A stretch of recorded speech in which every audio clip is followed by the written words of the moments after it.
L'ambition du programme EduRénov est de massifier et d'accélérer la rénovation des bâtiments scolaires. Et donc c'est nécessaire de faire des travaux pour des raisons écologiques, pour des raisons économiques, parce qu'on le sait, les factures énergétiques se sont envolées. Le programme EduRénov qui permet à la fois de constituer une communauté de partage d'expériences entre les collectivités.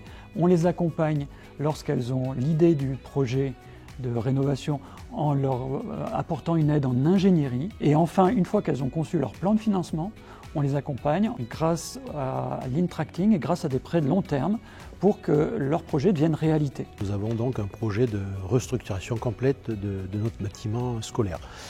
Voilà, toute cette genèse est partie de projet Scolae, à laquelle nous avons été reçus pour faire partie des 20 communes du Puy-de-Dôme. C'est un gros travail sur l'ensemble du bâtiment, autant sur la restructuration que sur l'isolation et les économies d'énergie. On accompagne les communes du Puy-de-Dôme en leur apportant un conseil méthodologique, en les rencontrant pour comprendre leur projet, en leur apportant les études dont elles ont besoin en matière d'ingénierie et à la fin du projet, en leur apportant le financement dont elles ont besoin pour boucler leur plan de financement. On est vraiment dans une bonne aide au niveau technique parce que les communes n'ont pas forcément la compétence technique pour pouvoir faire ce type d'études, Et donc ça, c'est très important, c'est très intéressant pour les communes. Et je pense qu'on fera, avec ça, on fait des économies dès le départ. Les services que l'on apporte, c'est du conseil en amont, c'est aller déjà à leur rencontre, comprendre leur projet, leur indiquer qu'elles peuvent rentrer très librement dans le programme EduRénov,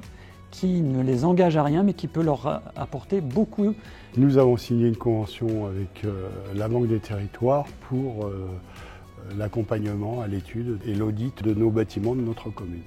Cet événement, pour moi, était important parce que d'une part, il y avait la DUM, d'autre part le département, mais également la Banque des Territoires, qui est plutôt un financeur important, et qui permet souvent d'avoir des prêts à longue échéance, ce qui n'est pas le cas toujours auprès des banques locales que l'on peut avoir.